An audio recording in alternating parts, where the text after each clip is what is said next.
नमस्कार, public news times channel Shimla में आपका स्वागत है। हिमाचल प्रदेश विज्ञान प्रौद्योगिकी और पर्यावरण परिषद हिमकॉस्ट शिमला एवं centre for media studies media अध्ययन केंद्र CMS नई दिल्ली संयुक्त रूप से जीवन के लिए वेटलैंड आर्द्रभूमि फिल्म महोत्सव पीटरहॉफ शिमला में आयोजित किया गया। भारत सरकार के पर्यावरण वन एवं जलवायु परिवर्तन मंत्रालय ने इस फिल्म महोत्सव भारत जर्मन तकनीकी सहयोग परियोजना के अंतर्गत जैव विविधता एवं जलवायु संरक्षण के लिए वेटलैंड प्रबंधन पर पहल की है। हिमाचल प्रदेश विज्ञान प्रौद्योगिकी एवं पर्यावरण परिषद हिमकॉस्ट का उद्देश्य इकोसिस्टम पारिस्थितिकी तंत्र में वेटलैंड की भूमिका, जैव विविधता, जलवायु परिवर्तन, शमन मिटिगेशन एवं जनहित कल्याणार्थ के तहत उजागर करना है। इस 2 दिवसीय फिल्म महोत्सव का उद्घाटन आज हिमाचल प्रदेश के माननीय मुख्यमंत्री श्री सुखविंदर सिंह सुक्खू जी द्वारा पीटरहॉफ शिमला में किया गया। इस 2 दिवसीय वेटलैंड फिल्म महोत्सव में मुख्य वक्ताओं ने वेटलैंड्स पर पैनल चर्चा भी की। आज प्रथम दिन सर्वप्रथम Renuka wetland nature's mythical treasure पर हिंदी फिल्म दिखाई गई। Himachal Pradesh Council for Science, Technology and Environment और State Wetland Authority, Directorate of Environment, Science and Technology, GHZ और सेंटर फॉर मीडिया स्टडीज के साथ इस कार्यक्रम का आयोजन कर रही है। मौसम परिवर्तन के दौर में जी रहे हैं। अब किसी को शक नहीं होना चाहिए, पिछले साल Today, through the power of film and media, we have the opportunity to amplify the voices of these vital landscapes. Prabodh Saxena ji ko, who is also chairman of State Wetland Authority. उन्हीं सभी आयोजकों का जो 1.5 दिन से आपकी conference चल रही है, धन्यवाद करना चाहूँगा। और जो वेटलैंड से संबंधित पर्यावरण हमारे बुद्धिमान नेताएं हैं, आपने विचार रखे। मैं आपका भी एक बार दिल की गहराई से स्वागत करना चाहूँगा और चाहेंगे कि हम 31 मार्च 2026 तक कई प्रकार से डिकार्बोनाइजेशन की तरफ बढ़ रहे हैं। हिमाचल प्रदेश इलेक्ट्रिकल वाहन के क्षेत्र में आगे बढ़ रहा है। अपने बजट में कटौती करके हमने इस बार 300 करोड़ रुपए की इलेक्ट्रिकल बस खरीदने का प्रयास किया है। अभी टेक्नोलॉजी आई नहीं है, ये एक सोच है, ये विचार है जो धीरे धीरे आगे बढ़ेगा और भविष्य में आप लोगों को सुख प्रदान करेगा। इन्हीं शब्दों के साथ मैं आप सब लोगों का बहुत बहुत धन्यवाद। परिवर्तन के संदर्भ में संगोष्ठी हो रही है, वेटलैंड के संदर्भ में संगोष्ठी हो रही है। ये एक प्रयास है, ये एक प्रयास है युवा पीढ़ी को समझाने का। हमारे जो वैज्ञानिक आए हैं पर्यावरण से संबंधित, वो समझा रहे हैं, हमारे अधिकारी हैं, इनसे आपको समझाने का हमारा एक प्रयास ये है कि हमारे प्रदेश की सुंदरता प्रकृति पर निर्भर है, इसको बचाए रखने का दायित्व हमारा। जंगलों में आग लगा दी जाती है और हम देखते रहते हैं। हम सिर्फ एक फोन तक नहीं कर सकते कि इस जंगल में अभी थोड़ी सी आग लगी है, हम सूचना फायर नंबर पर दी जाए। कोई अपनी जिम्मेवारी समझता नहीं है, वो सोचता है कि जंगल में आग लगी मैं आगे चलूं। इन सब चीजों से आपको भी सीखना कि आपकी जिम्मेवारी भी है। अभी हमने वन महोत्सव मनाया, हमने फैसला किया जो खाली पहाड़ियां होंगी वहां उस क्षेत्र की जो फल लगाने वाले पौधे हैं 60% उनको लगाया जाएगा। महिला मंडलों को हम उसमें सम्मिलित करना चाहते हैं। और जो हमारे जंगल है जिस पर हमने पूरी तरह बैन कर रखा है, एक भी पेड़ हम काटने नहीं देते। हम नॉर्दर्न इंडिया के लंग्स हैं। नॉर्दर्न इंडिया में जो ऑक्सीजन जाती है वो हमारे जंगलों से जाती है। और हम सरकार जो केंद्र सरकार उससे मांग करते हैं कि हमें ग्रीन बोनस मिलना चाहिए। संवाद के द्वारा आगे बढ़ने की कोशिश करते हैं, अपने शब्दों के द्वारा हमको अपनी बात में ढालने की कोशिश करते हैं। ताकि भविष्य में हमारे जंगल भी बचे और हमारी आय भी हो, और जो ऑक्सीजन की मात्रा हमारे पास है उसके द्वारा दिल्ली तक हमारे जो देश के नागरिक हैं उनको भी ऑक्सीजन की उचित मात्रा है। हम प्रदेश को सीमाओं में बांट कर नहीं रखना चाहते। जल जंगल वायु की कोई सीमा थोड़ी होती है, लेकिन स्वच्छ जल स्वच्छ वायु की एक कहानी होती है जिससे हमारे स्वास्थ्य पर लाभ होता है। और बैडमिंटन के संबंध में रवि चोपड़ा जी ने चीफ सेक्रेटरी साहब ने बहुत अच्छी बातें कही है। मैं तो सिर्फ इतना कहना चाहूँगा युवा पीढ़ी से कि आप सब लोगों के सहयोग से हमें हिमाचल प्रदेश को सुंदर बनाना।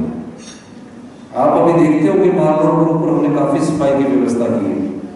वो सरकार का दायित्व नहीं कि सरकार कोई आदमी रख दे, आप लोगों की भी जिम्मेवारी है कि हमारा प्रदेश पर्यटन प्रदेश है, इसमें सफाई रहनी चाहिए, प्लास्टिक का कम से कम सदुपयोग होना चाहिए, चिप्स का पैकेट आया डस्टबिन में डालना चाहिए।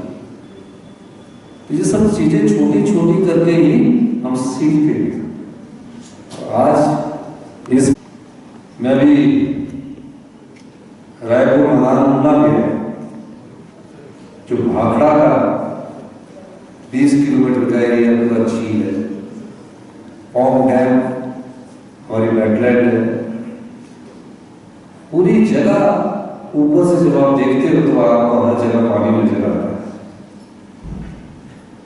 हमें इन चीजों का भी सदुपयोग करना है और इस दृष्टिकोण से हमें आगे बढ़ना है ताकि भविष्य की युवा पीढ़ी जो पर्यावरण के क्षेत्र में चुनौतियां आने वाली हैं उसका मुकाबला करें। और विकास एक निरंतर प्रक्रिया है। जब आप पहाड़ को काटेंगे तो जो उसका स्टेटस सेटल होने में लगता है वो 4 से 5 वर्ष लगते हैं। कोई भी आप पहाड़ काट लीजिए, उसका स्टेटस सेटल तब होगा जब वो मिट्टी बैठ जाएगी। कई बार तो पहाड़ के पहाड़ गिर गए, उसके लिए कोई और दोषी नहीं है, उसके लिए सरकारें दोषी नहीं है, हम सब लोग जिम्मेवार हैं। सरकारें तो 5 साल बाद अपने यहाँ मत डाल के चुन देती है। रवि चोपड़ा जी ठीक कह रहे हैं कि लोकतंत्र में आप ये समझते हैं कि हमने सरकार चुनी, वोट डाली, लेकिन आपकी भी जिम्मेवारी सरकार को सचेत करने के लिए बन जाती है कि हमारी नीतियां किस दिशा की ओर जा रही है और किस नीतियों से पर्यावरण को नुकसान हो रहा है। प्रयास है हमारा कि हिमाचल प्रदेश पर्यावरण की दृष्टि से सुंदर प्रदेश बने, इसीलिए हम कोशिश करते हैं। और जब पर्यावरण की दृष्टि से सुंदर प्रदेश बनेगा तो यहाँ पर्यटकों की संख्या भी बढ़ेगी। कितने पर्यटक आने चाहिए, ओवर टूरिज्म ना हो, इस दृष्टि से भी हमको देखना पड़ेगा।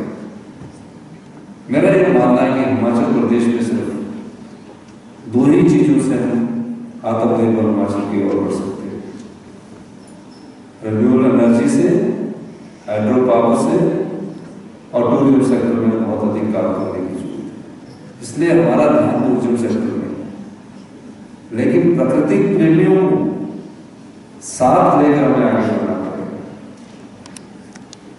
और हमने आपने देखा होगा, हम बार बार कह रहे हैं कि इलेक्ट्रिकल व्हीकल की तरफ हम जा रहे हैं, हम कार्बन उत्सर्जन को कम करना चाहते हैं, डीकार्बोनाइजेशन की तरफ जाने की कोशिश हम कर रहे हैं। हिमाचल प्रदेश हिंदुस्तान का पहला प्रदेश बनने जा रहा है जो ग्रीन हाइड्रोजन में 1 मेगावाट जो भविष्य की ऊर्जा है उसका शिलान्यास हम आने वाले समय में करने जा रहे हैं।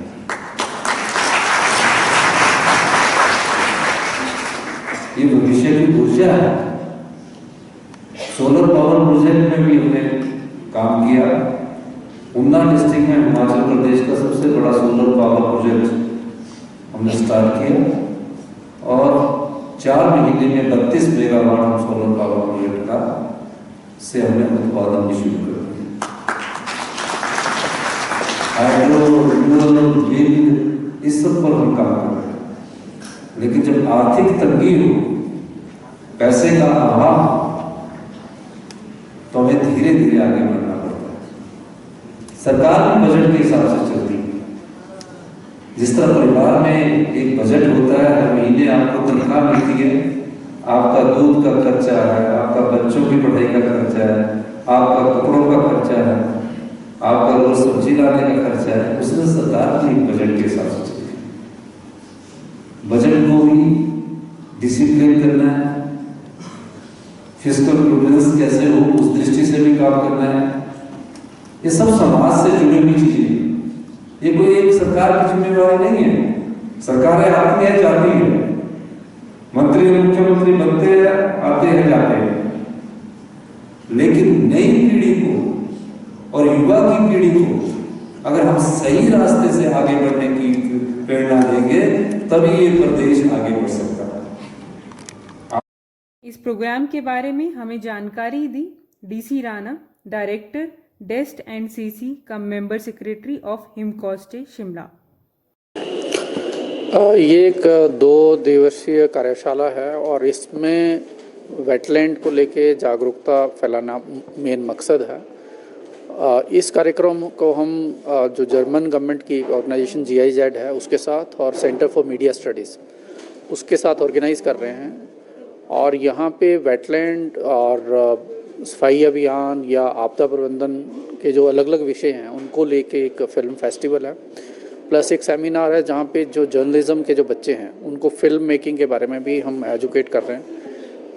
वेटलैंड को लेके अवेयरनेस को लेके कॉम्पिटिशन्स हैं जिसमें अलग अलग एजुकेशनल इंस्टीट्यूशन के बच्चे जो हैं पार्टिसिपेट कर रहे हैं।